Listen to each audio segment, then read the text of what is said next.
Hi అండి, good morning అండి. అందరికీ నమస్కారం. నేను విజయలక్ష్మి. భవానీ మాటూరు ఛానల్ సబ్స్క్రైబ్ చేసుకోండి, షేర్ చేసుకోండి, లైక్ చేసుకోండి. ఇది 5వ తరగతి తెలుగు వాచకం. 5వ తరగతి తెలుగు వాచకం. దీంట్లో నుంచి ఒక లెసన్ తీసుకుందాం. ఏంటంటే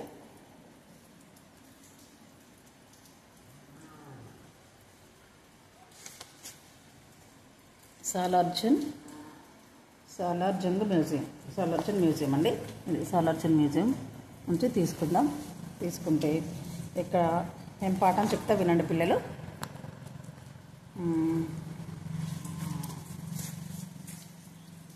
నేను రోజు డైరీ రాస్తా, కానీ ఈరోజు రాసిన డైరీ ప్రత్యేకమైనది. నేను మళ్ళీ చదువుకునేందుకు ఉపయోగపడే పేజీలు ఇవి. అంటే ఒక అబ్బాయికి చాలా వాళ్ళకు చాలా క్లియర్ కాబట్టి రోజు డైరీ రాసుకున్నాడు అనమాట. డైరీ రాసుకోవడంలో చాలా మంచిది, అందరూ రాసుకోవాలి. ఎందుకంటే జరిగిన విషయాలన్నీ గుర్తుండిపోతాయి. ఏం జరుగుతుంది, ఏం అయిపోయింది, పలానా రోజు ఏం జరిగిందంటే ఒక క్యాలెండర్ లాగా అనమాట. అయితే రాసి చాలా ప్రత్యేకమైన, నేను మళ్ళీ చదువుకునేందుకు ఉపయోగపడే పేజీ ఇది. నాకు బాగా నచ్చింది. ఎప్పటికీ మర్చిపోలేని ఆనందాన్ని ఇచ్చిన ఆ పేజీలో ఏం రాశానో అని, ఎందుకు అంత నచ్చాయో పాఠం చదవండి, ఇవి తెలుసుకుందాం. ఓకేనా? తేదీ 27 తారీఖు 12 నెల 2014 శనివారం పూట. ఇది రాసుకున్న డైరీ. ఈరోజు మా బడి నుండి విహారయాత్రకు పోతున్నాం. ఈరోజు 27 తారీఖు 12 నెల 2014 ఈరోజు మా బడి నుండి విహారయాత్రకు పోతున్నాం. పొద్దున్నే లేచి మంచిగా తయారై అమ్మ కట్టిన టిఫిన్ డబ్బాను తీసుకొని పోయేటప్పటికి బడి ముందన బస్సు ఉన్నది. టీచర్లు పిల్లలందరూ ఎక్కిన బస్సు కదిలింది. మాట్లాడుకుంటూ పాటలు పాడుకుంటూ పోతూ ఉంటే టైమే తెలియలేదు. ఎటైనా వెళ్ళిపోతే అందరం కలిసి సరదాగా ఉంటే అసలు ఆ టైమే తెలియలేదు. పిల్లలందరం ఎక్కిన బస్సు కదిలింది. బస్సు మాట్లాడుకుంటూ పోతుంటే టైమే తెలియలేదు. బస్సు హైదరాబాద్కు రాగానే కిటికీలకెళ్ళి బయటకు చూడడం, పెద్ద బిల్డింగులు, దుకాణాలు, బస్సులు, కార్లు, ఆటోలు, మోటార్ సైకిళ్ళు అంతా కొత్తగా అనిపించింది. హైదరాబాద్ చేరగానే అవన్నీ ఉన్నాయి. హైదరాబాద్ మహానగరం కాబట్టి కార్లు, బస్సులు, ఎయిర్పోర్ట్కి వెళ్తే విమానాశ్రయంలో ఎయిర్ప్లేన్స్ ఎన్నో ఉంటాయి. ఇంకా చాలా పెద్దదన్నమాట. హైదరాబాద్ని బంగారు నగరం అంటారు. భాగ్యనగరం, బంగారు నగరం. ఆటోలు, మోటార్ సైకిళ్ళు అంత కొత్తగా కనపడింది. ఇంతలో బస్సు ఆగింది. ఎదురుగా ఉన్న కోట లాంటి పెద్ద భవంతిని చూపెడుతూ, అదే సాలార్జంగ్ మ్యూజియం అన్నాడు సార్. అందరం బస్సు దిగినాం. 2 సార్లు పోయి టికెట్లు తెచ్చారు. పెద్ద లైను నిలబడి మ్యూజియం లోపలికి పోయాం. అందరికి బస్సు దిగేసి పెద్ద లైన్ కడతా ఉంటారు కదా స్టూడెంట్స్, అందరూ డిసిప్లిన్గా వెళ్ళాలి. అందుకోసం అలా వెళ్ళాం. లోపలికి పోయినాక అందరినీ ఒక దగ్గర నిలబెట్టి, అప్పుడు మనం సాలార్జంగ్ మ్యూజియంలో ఉన్న, హైదరాబాద్లో ఉన్న దర్శనీయ స్థలాలను, ఇక ఒక ముఖ్యమైన వస్తు ప్రదర్శనశాల. ఇది మూసీ నదికి దక్షిణ ఒడ్డున దార్ ఉల్ షిఫా అనే ప్రాంతంలో ఉన్నది. హైదరాబాద్కు చెందిన నిజాం పరిపాలనలో సాలార్జంగ్ కుటుంబానికి చెందిన వీర్ యూసఫ్ అలీఖాన్ సాలార్జంగ్ 3వ ప్రపంచం నలుమూలల నుండి ఎన్నో విలువైన కళాఖండాలు, సామాగ్రి సేకరించి, ఈయన తండ్రి, తాత కూడా కొన్ని వస్తువులు సేకరించి అన్నింటినీ భద్రపరిచారు. అంటే వాళ్ళు ఇంకా అందరు చూడాలి. ఎవరైనా ఇప్పుడు 100 ఏళ్ళు కాగానే చనిపోతారు. మనిషి ఆయు ప్రధానం 100 సంవత్సరాలు. అయితే 100 సంవత్సరాలు కాగానే చనిపోతారు. ఇంకేం చేస్తారు? వాళ్ళు వాడిన బట్టలు, వాళ్ళు వాడిన కత్తులు, వాళ్ళు రాజులు కదా, వాళ్ళు వాడిన వస్తువులన్నీ 10 మందికి చెప్పేట్టుగా సాలార్జంగ్ మ్యూజియంలో భద్రపరచుంచారు. వాటిని ఇప్పుడు ప్రదర్శించాలగా దేశాల నుంచి వస్తారు చూడడానికి. వస్తువులు సేకరించారంటే భద్రపరిచారు. అర్ధచంద్రాకారంగా ఉన్న ఈ మ్యూజియంను 1951 డిసెంబర్ 16న ప్రజలు చూసేందుకు తెరిచారు. అమ్మ ఎట్లుంది? అర్ధచంద్రాకారం. చంద్రుడు ఎలా ఉంటాడు? గుండ్రగా చందమా ఉంటాడు. అందులో సగం చేస్తే నెలవంక అంటారు. ఇలా అర్ధచంద్రాకారంలో ఉంది.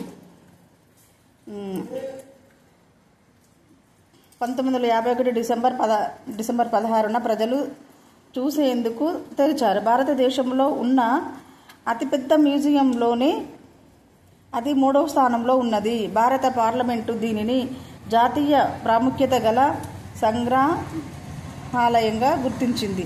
దీంట్లో మొత్తము 38 అర్రలు ఉన్నాయి. అంటే 38 రూమ్స్ ఉన్నాయన్నమాట. 38 అరలు ఉన్నాయి.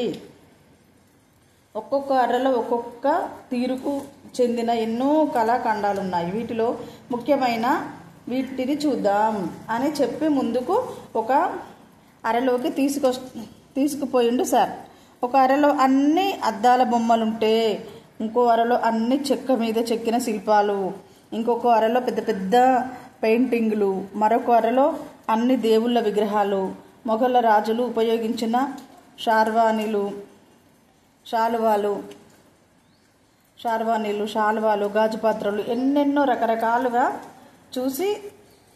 చూసిన కొద్ది చూడబుద్ధి అవుతుంది. అలాంటివన్నీ ఉన్నాయి. ఒక అర పేరు పిల్లల గాలరీ అని మంచి మంచి బొమ్మలు ఎన్నో ఉన్నాయి. అందంగా చెక్కతో కట్టిన బొమ్మరిళ్ళు. ఆ ఇండ్ల లోపట నిజంగా ఇండ్లలో ఉండే సామాన్లన్నీ బుజ్జిగా ఉన్నాయి. మంచాలు, సోఫాలు, కుర్చీలు, ఇండ్లు, ముందట తోటలు, ఇవన్నీ చూస్తుంటే వాటితో ఆడుకోబుద్ధి అయింది. చూసావా, నిజంగా కట్టిన ఇళ్ళలాగా ఎన్నో ఉన్నాయి. ఇంకా ఆ పిల్లలు ఆడుకోవడానికి, మహారాజులు కదా, వాళ్ళ పిల్లల కోసం ఎన్నో తయారు చేయించి పెడతారన్నమాట. వాటిని ఒక రూమ్లో భద్రపరిచారు పిల్లల కోసం. అట్లా భద్రపరిస్తే అవి అక్కడ ఉన్నాయి. ఇళ్ళ లోపల నిజంగా ఇళ్ళలో ఉండే సామాన్లు మొత్తం అక్కడ ఉన్నాయంట. దాని పక్క అరలో అన్ని యుద్ధానికి సంబంధించిన బుజ్జి బొమ్మలు ఉన్నాయి. చిట్టి యుద్ధ నౌకలు బొమ్మలు, బుజ్జి సిపాయిలు బొమ్మలు, అశ్వదళాలు బొమ్మలు, పిరంగుల బొమ్మలు, వందల కొద్ది అద్దాలు పెట్టెల్లో పెట్టారు. అవి చూసేందుకు చాలా బాగున్నాయి. 2 కళ్ళు చాలడం లేదు. రాజుల పిల్లలకు వీళ్ళు ఆడుకునే యుద్ధ రంగాల కళలు వాళ్ళకి ఎలా చెప్పాలంటే చిన్నప్పటి నుంచి ఈ బొమ్మలతోని అలా చెప్పారన్నమాట. బాగున్నాయి. అంతట్లా సారు, అరే పిల్లలు, టైం 11:50 అవుతున్నది.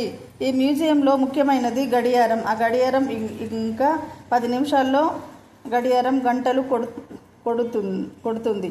అటు పోదాం రండి అనుకుంటూ మమ్మల్ని వరండా మధ్యలోకి తీసుకుపోయారు. వామ్మో, ఆడ ఉష్కేస్తే రాలనంత జనం ఉన్నారు సార్. ఎట్లానో అట్లా సందు చేసి మాకందరికి గడియారం కనబడేటట్లు నిలబెట్టాడు. ఇక గంటలు కొట్టే గడియారం దగ్గరికి వెళ్దామని పోతే అక్కడ బాగా ముందుకుపోతారు. 6 మంది ఉన్నారు అక్కడ. ఉన్న తర్వాత ఈసారి ఇట్లా కూడా పిల్లల్ని తీసుకుపోతారు. పిల్లలు పెద్దలు అందరూ ఒకటే లొల్లి. అందరూ చేతుల్లో కెమెరాలు, సెల్ ఫోన్లు, వీడియోలు, కెమెరాలు. మా సారు కూడా వీడియో తీసేందుకు కెమెరా రెడీగా పెట్టుకున్నాడు.